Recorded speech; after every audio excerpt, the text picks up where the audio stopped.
My mom would be at all my sporting events. Let's say I was playing football, okay? My mother would be on the sidelines, and if the play on the field started going one way, my mother would run along like, Mark, get him, get him! I'd be like, oh my gosh. I'd get in the huddle with the other guys, they go, Mark, is that your mother? I go, no, I never saw her before in my life. See, the greatest gift my mother ever gave me, she believed in me. I have overdosed on drugs on 3 occasions where I should have been dead.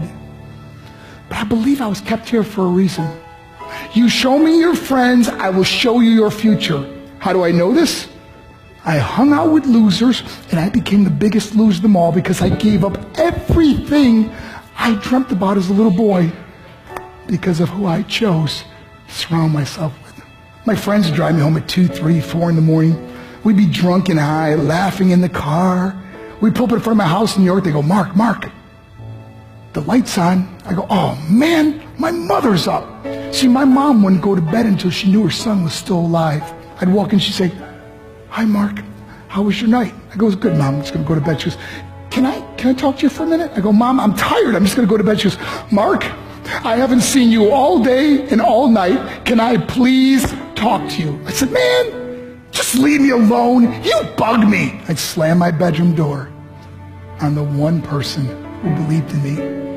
I was on a worldwide tour and we were wrestling overseas in Japan. After my wrestling match, I went upstairs in my hotel room and I fell asleep. There was a knock at my door at 3 o'clock in the morning. I got out of bed and I looked through the safety window and I could see it was a Japanese promoter. So I opened the door and he said, Mark, you need to call home. There's been an emergency. I went and got on the hotel room phone. I called back to the United States. I said, hey, what's going on? They said, Mark, I don't know how to tell you this. I said, just tell me what happened. All of a sudden they started crying. They go, Mark, I can't tell you. I said, just say it. They said, Mark, your mother died. I just threw the phone down. I ran out of my hotel room. I took the elevator to the lobby, and when the doors opened up, I just ran out into the street. I mean, there was no cars, there was no people. It was 3 o'clock in the morning. And I walked down the middle of a street in Hiroshima, Japan, and I remember looking up and just saying, Mom, I am so sorry. I flew home for her funeral, and I was so nervous to walk up to her casket, so I just stood way in the back. And I kept looking from a distance. I kept thinking to myself, Mom, please wake up. Please get up. And then I finally got the nerve to walk up to her.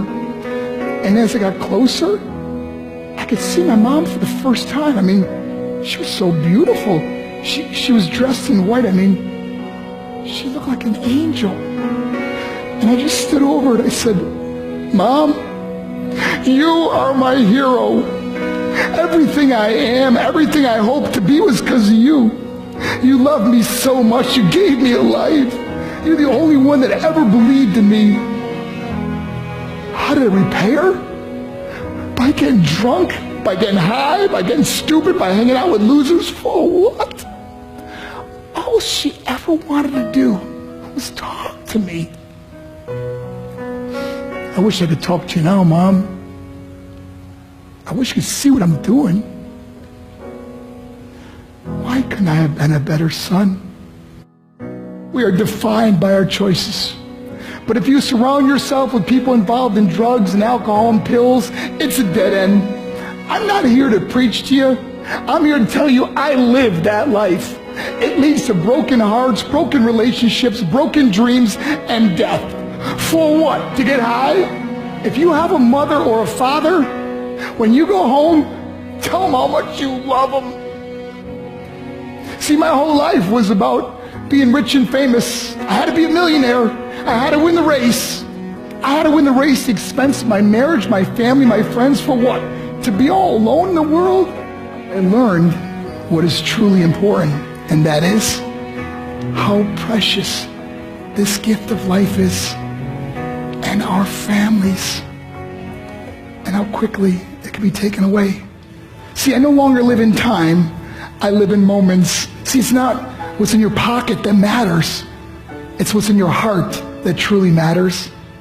Love Love is just a word until somebody comes along and gives it meaning. You're the meaning.